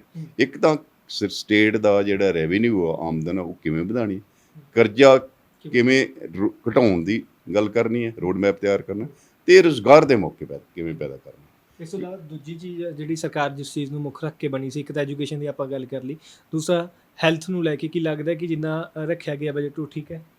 ਨਹੀਂ, ਦੇਖੋ ਐਜੂਕੇਸ਼ਨ ਦੇ ਵੀ ਮੈਂ ਪਹਿਲਾਂ ਇੱਕ ਦੱਸਦਾ ਕਿ ਕਿਸੇ ਵੇਲੇ ਟਾਈਮ ਸੀ 2000 ਤੋਂ ਲੈ ਕੇ 1980 ਤੋਂ 2001 ਤੱਕ 17-18% ਬਜਟ ਦਾ ਐਜੂਕੇਸ਼ਨ ਤੇ ਖਰਚ ਹੁੰਦਾ ਸੀ। ਉਸ ਤੋਂ ਬਾਅਦ ਇਹ 12-13% ਤੇ ਆ ਗਿਆ। ਮੈਂ ਕਹਿੰਦਾ, ਮੈਂ ਸੁਜੈਸਟ ਕਰਦਾ ਕਿ 18 ਤੋਂ ਵੀ 20% ਤੇ ਲੈ ਕੇ ਜਾਣਾ ਚਾਹੀਦਾ। ਹੈਲਥ ਤੇ 5% ਹੁੰਦਾ ਸੀ ਸਾਰਾ ਪਹਿਲਾਂ, ਉਹ ਵੀ ਪਿਛਲੇ ਸਮੇਂ 'ਚ ਘਟਿਆ ਹੈਗਾ, ਪਿਛਲੀਆਂ ਸਰਕਾਰਾਂ ਨੇ ਘਟਾਇਆ। ਉਹਨੂੰ ਵੀ ਵਧਾਉਣ ਦੀ ਲੋੜ ਹੈ। ਘੱਟ ਤੋਂ ਘੱਟ 8-10% ਹੈਲਥ ਤੇ ਖਰਚਾ ਕਰਨਾ ਚਾਹੀਦਾ ਹੈ। ਔਰ ਹੈਲਥ ਤੇ ਮੈਨੂੰ ਲੱਗਦਾ ਹੈ ਕਿ ਦਿੱਲੀ ਮਾਡਲ ਦੀ ਬਜਾਏ ਜਿਹੜਾ ਪੰਜਾਬ ਮਾਡਲ ਹੈ, ਉਹਦੇ ਵਿੱਚ ਜਿਹੜੇ ਪੰਜਾਬ ਦੇ ਹੈਲਥ ਸੈਂਟਰਸ ਨੇ ਪਿੰਡਾਂ 'ਚ, ਕਸਬਿਆਂ 'ਚ, ਸ਼ਹਿਰਾਂ 'ਚ, ਉਹਨਾਂ ਨੂੰ ਮਜ਼ਬੂਤ ਕਰਨਾ ਚਾਹੀਦਾ ਹੈ। ਨਾ ਕਿ ਜਿਹੜਾ ਇਹ ਹੁਣ ਮੈਂ ਅੱਜ ਪੜ੍ਹ ਰਿਹਾ ਸੀ ਕਿ ਇੱਕ ਪੇਸ਼ੈਂਟ ਦੇਖਣ ਦੇ ਡਾਕਟਰ ਨੂੰ 50 ਰੁਪਏ ਦੇਣਗੇ। ਹੁਣ ਡਾਕਟਰ ਦਾ ਇੰਟਰਸਟ ਕੀ ਹੋਏਗਾ ਕਿ ਜਾਂ ਤਾਂ ਉਹ ਫਰਜੀ ਪੇਸ਼ੈਂਟ ਦਿਖਾਏਗਾ, ਜਾਂ ਫਿਰ ਉਹ ਜਿੰਨਾ ਟਾਈਮ ਪੇਸ਼ੈਂਟ ਤੇ ਲਾਉਣਾ ਚਾਹੀਦਾ ਉਸ ਤੋਂ ਘੱਟ ਲਾ ਕੇ ਫਟਾਫਟ ਪੇਸ਼ੈਂਟ ਕੱਢੇਗਾ। ਕੁਆਲਿਟੀ ਘਟੂ ਸਰ, ਇਹ ਕਲੀਅਰ ਹੀ ਹੈ ਯਾਰ, ਉਹਦੇ ਵਿੱਚੋਂ ਝਲਕਦਾ ਹੈਗਾ। ਔਰ ਠੇਕਾ ਭਰਤੀ ਹੈ, ਡਾਕਟਰ ਨੂੰ ਤੁਸੀਂ ਠੇਕੇ 'ਤੇ ਭਰਤੀ ਕਰ ਰਹੇ ਹੋ ਨਾ, ਕਿ ਡਾਕਟਰੀ ਵਰਗੀ ਡਾਕਟਰ ਦਾ ਕੋਈ ਬਦਲ ਨਹੀਂ ਹੈ, ਟੀਚਰ ਦਾ ਕੋਈ ਬਦਲ ਨਹੀਂ ਹੈ। ਇਹੋ ਜਿਹੀਆਂ ਜਿਹੜੀਆਂ ਜ਼ਰੂਰੀ ਮਨੁੱਖੀ ਪੂੰਜੀ ਬਣਾਉਣ ਵਾਲੀਆਂ ਸੇਵਾਵਾਂ ਹਾਂ, ਉਹਨਾਂ ਵਾਸਤੇ ਤੁਸੀਂ ਇਸ ਤਰ੍ਹਾਂ, ਔਰ ਤੁਹਾਡੀ ਇਹ ਕਮਿਟਮੈਂਟ ਸੀ ਕਿ ਅਸੀਂ ਸਿਹਤ ਤੇ ਸਿੱਖਿਆ ਵੱਲ ਖਾਸ ਧਿਆਨ ਦਿਆਂਗੇ। ਇਹ ਜਿਹੜਾ ਇਸ ਨਾਲ ਬਹੁਤਾ, ਬਾਕੀ ਨਵੇਂ ਮੈਡੀਕਲ ਕਾਲਜ ਖੋਲ੍ਹਣ 'ਚ ਮੈਨੂੰ ਕੋਈ ਇਤਰਾਜ਼ ਨਹੀਂ, ਪਰ ਇਹ ਮੈਡੀਕਲ ਕਾਲਜ 50 ਕਰੋੜ ਨਾਲ ਕੋਈ ਨਹੀਂ ਖੁੱਲ੍ਹਦਾ। ਪਿਛਲੀ ਸਰਕਾਰ ਨੇ ਨਵੀਆਂ ਯੂਨੀਵਰਸਿਟੀਆਂ ਖੋਲ੍ਹ ਦਿੱਤੀਆਂ, ਪੁਰਾਣੀ ਯੂਨੀਵਰਸਿਟੀਆਂ ਮਰ ਰਹੀਆਂ ਨੇ ਤੁਹਾਡੀ, ਕਿ ਉਹਦਾ ਕੋਈ ਮਤਲਬ ਹੀ ਨਹੀਂ ਬਣਦਾ। ਮੈਂ ਤੇ ਕਹਾਂਗਾ ਕਿ ਈਵਨ ਜਿਹੜੀ ਡਿਸਟੈਂਸ ਐਜੂਕੇਸ਼ਨ ਯੂਨੀਵਰਸਿਟੀ ਖੋਲ੍ਹੀ ਹੈ, ਇਹਦਾ ਕੋਈ ਮਤਲਬ ਨਹੀਂ ਸੀ ਬਣਦਾ। ਪਰ ਇਹ ਕਹਿੰਦੇ ਕਿ ਅਸੀਂ ਲੋਕਾਂ ਤੋਂ ਜਿਹੜਾ ਲੋਕਾਂ ਦਾ ਬਜਟ ਹੈ, ਲੋਕਾਂ ਤੋਂ ਨਹੀਂ, ਮੈਨੂੰ ਨਹੀਂ ਪਤਾ ਕੀ ਲੋਕਾਂ ਨੇ ਸੁਝਾਅ ਦਿੱਤਾ, ਕੀ ਨਹੀਂ ਦਿੱਤਾ, ਰੱਬ ਜਾਣੇ। ਮੈਂ ਉਹਦੇ ਬਾਰੇ ਉਸ ਝੰਜਟ 'ਚ ਨਹੀਂ ਪੈਣਾ ਚਾਹੁੰਦਾ। ਪਰ ਮੈਂ ਇਹ ਕਹਿਣਾ ਕਿ ਆਹ ਜਿਹੜੀ ਖੋਲ੍ਹੀ ਹੈ ਇੱਥੇ ਡਿਸਟੈਂਸ ਐਜੂਕੇਸ਼ਨ ਯੂਨੀਵਰਸਿਟੀ, ਇਹਦਾ ਕੀ ਤੁੱਕ ਹੈ? ਗੁਰੂ ਨਾਨਕ ਦੇਵ ਯੂਨੀਵਰਸਿਟੀ ਕੋਲੇ ਡਿਸਟੈਂਸ ਐਜੂਕੇਸ਼ਨ ਡਿਪਾਰਟਮੈਂਟ ਬਹੁਤ ਵੱਡਾ ਹੈ, ਪੰਜਾਬੀ ਯੂਨੀਵਰਸਿਟੀ ਕੋਲ ਡਿਸਟੈਂਸ ਐਜੂਕੇਸ਼ਨ ਬਹੁਤ ਵੱਡਾ ਹੈ। ਇਹਨਾਂ ਨੂੰ ਤੁਸੀਂ ਮਾਰਨਾ, ਗੁਰੂ ਨਾਨਕ ਦੇਵ ਯੂਨੀਵਰਸਿਟੀ ਨੂੰ ਮਾਰੋਗੇ ਤੇ ਇਹ ਕੀ ਕਰ ਲੇਗੀ ਉੱਥੇ ਡਿਸਟੈਂਸ ਐਜੂਕੇਸ਼ਨ। ਇਸ ਤਰ੍ਹਾਂ ਸਪੋਰਟਸ ਯੂਨੀਵਰਸਿਟੀ ਜਿਹੜੀ ਖੋਲ੍ਹੀ ਹੈ, ਇਸ ਤਰ੍ਹਾਂ ਤਰਨਤਾਰਨ ਲਾਅ ਯੂਨੀਵਰਸਿਟੀ ਖੋਲ੍ਹੀ ਹੈ। ਭਾਈ, ਜੇ ਖੋਲ੍ਹਣੀਆਂ ਯੂਨੀਵਰਸਿਟੀਆਂ ਤੇ 500 ਕਰੋੜ 1000 ਕਰੋੜ ਉਹਨਾਂ ਨੂੰ ਦਿਓ ਤਾਂ ਖੁੱਲ੍ਹਣਗੀਆਂ। ਤੇ ਉਹ ਵੀ ਤਾਂ ਬਣਦਾ ਕਿ ਜੇ ਤੁਹਾਡੀਆਂ ਪੁਰਾਣੀਆਂ ਯੂਨੀਵਰਸਿਟੀਆਂ ਫਾਈਨੈਂਸ਼ੀਅਲੀ ਠੀਕ ਨੇ, ਉਹਨਾਂ ਨੂੰ ਠੀਕ ਕਰੋ। ਕਿ ਤੁਸੀਂ ਇਹ ਕੀ ਕਰ ਰਹੇ ਹੋ? ਪੋਪੂਲਿਜ਼ਮ ਕਰ ਰਹੇ ਹੋ ਨਾ। ਇਸੇ ਤਰ੍ਹਾਂ ਜਿਹੜੇ ਇਸ ਨਵੇਂ ਹਸਪਤਾਲ ਖੋਲ੍ਹੇ, ਤੁਹਾਡਾ ਰਜਿੰਦਰਾ ਹਸਪਤਾਲ ਤਾਂ ਪ੍ਰੋਪਰ ਚੱਲ ਨਹੀਂ ਰਿਹਾ, ਫਰੀਦਕੋਟ ਨਹੀਂ ਚੱਲ ਰਿਹਾ, ਅੰਮ੍ਰਿਤਸਰ ਨਹੀਂ ਚੱਲ ਰਿਹਾ, ਟਰਸਰੀ ਜਿਹੜੀ ਤੁਹਾਡੀ ਹੈਲਥ ਸੈਂਟਰ, ਉਹਨਾਂ ਨੂੰ ਸਟਰੈਂਥਨ ਕਰੋ। ਉਸ ਤੋਂ ਬਾਅਦ ਜੋ ਮਰਜ਼ੀ ਕਰਦੇ ਰਹੋ, ਮਾਡਲ ਦਾ ਨਾਂ ਜਿਹੜਾ ਮਰਜ਼ੀ ਰੱਖੋ, ਮੈਨੂੰ ਕੋਈ ਪ੍ਰੋਬਲਮ ਨਹੀਂ। ਪਰ ਤੁਸੀਂ ਬਿਨਾਂ ਵਜ੍ਹਾ ਨਵੇਂ ਹਸਪਤਾਲ ਖੋਲ੍ਹਣ ਦਾ, ਤੁਸੀਂ ਇਹ ਰਜਿੰਦਰਾ ਹਸਪੀਟਲ ਬਹੁਤ ਵੱਡਾ ਹਸਪਤਾਲ ਹੈ, ਅੰਮ੍ਰਿਤਸਰ ਬਹੁਤ ਵੱਡਾ ਹੈ, ਫਰੀਦਕੋਟ ਬਹੁਤ ਹੈ, ਇਹਨਾਂ ਨੂੰ ਸਟਰੈਂਥਨ ਕਰੋ, ਹਰ ਪੱਖੋਂ ਸਟਰੈਂਥਨ ਕਰੋ, ਵਿੱਤੀ ਪੱਖੋਂ ਵੀ, ਡਾਕਟਰਾਂ ਪੱਖੋਂ ਵੀ, ਪੈਰਾਮੈਡੀਕਲ ਸਟਾਫ ਤੋਂ ਵੀ, ਤਾਂ ਕਿ ਲੋਕ ਪੀਜੀਆਈ ਦੀ ਵੀ ਪ੍ਰੈਸ਼ਰ ਘਟੇ। ਤੁਹਾਡਾ ਥੱਲੇ ਜਿਹੜਾ ਸਿਸਟਮ ਹੈ, ਸੈਕੰਡਰੀ ਹੈਲਥ ਸਿਸਟਮ ਤੇ ਪ੍ਰਾਇਮਰੀ ਹੈਲਥ ਸਿਸਟਮ, ਉਹਨੂੰ ਠੀਕ ਕਰੋ। ਸੋ ਇਹ ਚੀਜ਼ਾਂ ਨਾਲ ਤੁਹਾਨੂੰ ਥੋੜ੍ਹੀ ਚਿਰੀ ਵਾਹ ਤੱਕ ਖੱਟੀ ਜਾ ਸਕਦੀ। ਕਿਉਂਕਿ ਜਿਵੇਂ ਆਦਰਸ਼, ਇਹ ਬਾਦਲ ਸਰਕਾਰ ਨੇ ਆਦਰਸ਼ ਸਕੂਲ ਖੋਲ੍ਹੇ ਸੀ, ਇਹ ਐਮੀਨੈਂਟ ਸਕੂਲ ਖੋਲ੍ਹ ਰਹੇ ਨੇ। ਤੇ ਇਹ ਜਿਹੜੇ ਤੁਹਾਡੇ ਹਰ ਬੱਚੇ ਨੂੰ ਤੁਸੀਂ ਵਧੀਆ ਸਕੂਲ ਕਿਉਂ ਨਹੀਂ ਦਿੰਦੇ ਬਈ? ਹੈ ਨਾ, ਕਿਉਂ ਥੋੜ੍ਹੇ ਬੱਚਿਆਂ ਨੂੰ? ਉਹ ਲੀਟ ਫੇਰ ਇੱਧਰ ਆ ਜਾਊਗੀ। ਠੀਕ ਹੈ। ਸੋ ਆਹ ਤੁਹਾਡੇ ਮੈਰੀਟੋਰੀਅਸ ਸਕੂਲ ਜਿਹੜੇ ਖੋਲ੍ਹੇ ਸੀ ਪਿਛਲੀ ਸਰਕਾਰ ਨੇ, ਉਹ ਖਾਲੀ ਪਏ ਨੇ, ਉਹਨਾਂ ਨੂੰ ਸਟਰੈਂਥਨ ਕਰ ਲਓ। ਕਿ ਇੱਕ ਨਵਾਂ ਨੋਮਨਕਲੇਚਰ ਨਾ ਦੇ ਕੇ, ਨਾ ਬਦਲ ਨਾਲ ਨਹੀਂ ਸਾਰਾ ਕੁਛ ਹੁੰਦਾ, ਐਕਚੁਅਲ ਇੰਪਲੀਮੈਂਟੇਸ਼ਨ ਨਾਲ ਹੋਣਾ। ਇਸੇ ਤਰੀਕੇ ਨਾਲ ਡਿਸਪੈਂਸਰੀਆਂ ਸੀਗੀਆਂ, ਮੁਹੱਲਾ ਕਲੀਨਿਕ ਆ ਗਏ। ਨਹੀਂ ਉਹ ਡਿਸਪੈਂਸਰੀ ਨੂੰ ਮਹੱਲਾ ਕਲੀਨਿਕ ਦੱਸ ਦਿਓ। ਤੁਹਾਡੇ ਪਿੰਡਾਂ 'ਚ 12,500 ਪਿੰਡ ਆ, ਇੱਕ ਪਿੰਡ ਨੂੰ ਮਹੱਲਾ ਬਣਾ ਲਓ, ਬਿਲਕੁਲ ਹੈ ਨਾ। 12,500 ਖੋਲ ਦਿਓ, ਅੱਗੇ 3-4 ਹਜ਼ਾਰ ਹੀ ਹੈ ਨਾ। ਹਰ ਪਿੰਡ 'ਚ ਜਿੱਥੇ ਨਹੀਂ ਖੁੱਲੀਆਂ ਚਾਰ ਕੁ ਪਿੰਡਾਂ ਪਿੱਛੇ ਇੱਕ ਤੁਹਾਡੀ ਡਿਸਪੈਂਸਰੀ ਹੈ, ਜਾਂ ਅੱਗੇ ਜਿਹੜਾ ਪ੍ਰਾਇਮਰੀ ਹੈਲਥ ਸੈਂਟਰ ਹੈ ਜਾਂ CHC ਹੈ, ਉਹਨਾਂ ਨੂੰ ਸਟਰੈਂਥਨ ਕਰ ਲਓ। ਸੋ ਪੰਜਾਬ ਦਾ ਮਾਡਲ 'ਚ ਕੋਈ ਖਰਾਬੀ ਨਹੀਂ ਹੈ, ਪੰਜਾਬ ਦੀ ਪੋਲੀਟੀਕਲ ਨੀਅਤ 'ਚ ਖਰਾਬੀ ਹੈ, ਮਾਡਲ 'ਚ ਨਹੀਂ ਖਰਾਬੀ। ਪੰਜਾਬ ਦੀ ਬਿਊਰੋਕ੍ਰੇਸੀ ਤੇ ਪੋਲੀਟੀਕਲ ਜਿਹੜੀ ਕਲਾਸ ਹੈ, ਇਹਨੂੰ ਸਮਝਣ ਦੀ ਲੋੜ ਹੈ ਕਿ ਇਹ ਕੰਮ ਇੱਥੇ ਹੀ ਵਧੀਆ ਹੋ ਸਕਦਾ। ਕਿਸੇ ਵੇਲੇ ਪੰਜਾਬ ਰੋਲ ਮਾਡਲ ਹੁੰਦਾ ਸੀ ਤੇ ਉਹ ਰੋਲ ਮਾਡਲ ਨੂੰ ਦੁਬਾਰਾ ਲਿਆਓ, ਹੈ ਨਾ। ਇਹ ਤਾਂ ਨਹੀਂ ਕੋਈ ਕਿ ਪੰਜਾਬ 'ਚ ਵਿਜ਼ਡਮ ਨਹੀਂ ਹੈਗੀ ਜਾਂ ਪੰਜਾਬ 'ਚ ਰੋਲ ਮਾਡਲ ਨਹੀਂ ਹੈਗੇ। ਪੰਜਾਬ ਵੀ ਤਾਂ ਰੋਲ ਮਾਡਲ ਪੰਜਾਬ ਕੋਲ ਹੈਗਾ। ਪੰਜਾਬ ਲੀਡ ਕਰਦਾ ਰਿਹਾ, ਤੁਹਾਡੀ ਗ੍ਰੀਨ ਰੈਵੋਲੂਸ਼ਨ ਲੀਡ ਕੀਤਾ ਹੈਗਾ ਹਰ ਪਾਸੇ, ਈਵਨ ਜਿਹੜਾ ਤੁਹਾਡੇ ਇੰਡੀਪੈਂਡੈਂਸ ਸਟਰਗਲ 'ਚ ਲੀਡ ਕੀਤਾ ਹੈਗਾ, ਹਰ ਪਾਸੇ ਲੀਡ ਕਰਿਆ। ਕਿ ਤੁਸੀਂ ਉਹਨੂੰ ਬਿਨਾਂ ਹੀ ਡਿਸਮਿਸ ਕਰ ਦਿਓ ਕਿ ਪੰਜਾਬ 'ਚ ਕੁਝ ਨਹੀਂ ਹੈਗਾ। ਘਰ ਦਾ ਜੋਗੀ ਜੋਗੜਾ, ਬਾਹਰ ਦਾ ਜੋਗੀ ਸਿੱਧ ਹੈ। ਸੋ ਇਹ ਸਨ ਡਾਕਟਰ ਰਣਜੀਤ ਘੁੰਮਣ, ਜਿਨ੍ਹਾਂ ਦਾ ਕਹਿਣਾ ਹੈ ਕਿ ਜਿਸ ਤਰੀਕੇ ਦੇ ਨਾਲ ਇਹ ਗੱਲ ਬਿਲਕੁਲ ਸਾਫ਼ ਹੈ ਕਿ ਜੋ ਪੰਜਾਬ ਸਿਰ ਕਰਜ਼ਾ ਚੜਿਆ ਹੋਇਆ ਹੈ ਉਹ ਆਮ ਆਦਮੀ ਪਾਰਟੀ ਦੀ ਦੇਣ ਨਹੀਂ ਹੈ, ਪਰ ਆਮ ਆਦਮੀ ਪਾਰਟੀ ਜਿਹੜੇ ਨਕਸ਼ੇ ਕਦਮ 'ਤੇ ਚੱਲ ਰਹੀ ਹੈ ਉਹ ਜ਼ਰੂਰ ਪੰਜਾਬ ਦੇ ਸਿਰ ਜਿਹੜਾ ਕਰਜ਼ਾ ਹੋਰ ਵਧਾਊਗਾ, ਘਟਾਊਗਾ, ਬਿਲਕੁਲ ਵੀ ਨਹੀਂ। ਕਿਉਂਕਿ ਜਿਸ ਤਰੀਕੇ ਦੇ ਨਾਲ ਆਮ ਆਦਮੀ ਪਾਰਟੀ ਵੱਲੋਂ ਇਹਨਾਂ ਦਾ ਨਿਚੋੜ ਕੱਢਿਆ ਗਿਆ ਹੈ ਕਿ ਜਿਸ ਤਰੀਕੇ ਦੇ ਨਾਲ ਆਮ ਆਦਮੀ ਪਾਰਟੀ ਚੱਲ ਰਹੀ ਹੈ, ਦਿੱਲੀ ਮਾਡਲ ਨੂੰ ਲੈ ਕੇ ਆ ਰਹੀ ਹੈ, ਤਾਂ ਪਹਿਲਾਂ ਇਹ ਜ਼ਰੂਰਤ ਹੈ ਕਿ ਜਿਹੜਾ ਸਾਡਾ ਢਾਂਚਾ ਹੈ ਜਿਹੜਾ ਪਹਿਲਾਂ ਤੋਂ ਬਣਿਆ ਹੋਇਆ, ਉਸ ਢਾਂਚੇ ਨੂੰ ਠੀਕ ਕੀਤਾ ਜਾਵੇ। ਉਹ ਜਿਹੜੇ ਅਦਾਰੇ ਨੇ ਜਾਂ ਯੂਨੀਵਰਸਿਟੀਜ਼ ਹੋਣ ਜਾਂ ਹਸਪੀਟਲਸ ਨੇ, ਉਹਨਾਂ ਨੂੰ ਠੀਕ ਕਰਕੇ ਉਹਨਾਂ ਨੂੰ ਕਰਜ਼ਾ ਮੁਕਤ ਕੀਤਾ ਜਾਵੇ। ਉਸ ਤੋਂ ਬਾਅਦ ਜਿਹੜੇ ਨਵੇਂ ਉਪਰਾਲੇ ਨੇ ਉਹ ਕਰਨੇ ਚਾਹੀਦੇ ਨੇ। ਕੈਮਰਾ ਪਰਸਨ ਜੱਸੀ ਦੇ ਨਾਲ ਮੈਂ ਸ਼ਸ਼ਵ ਨਾਗਰਾ, ਧੰਨਵਾਦ।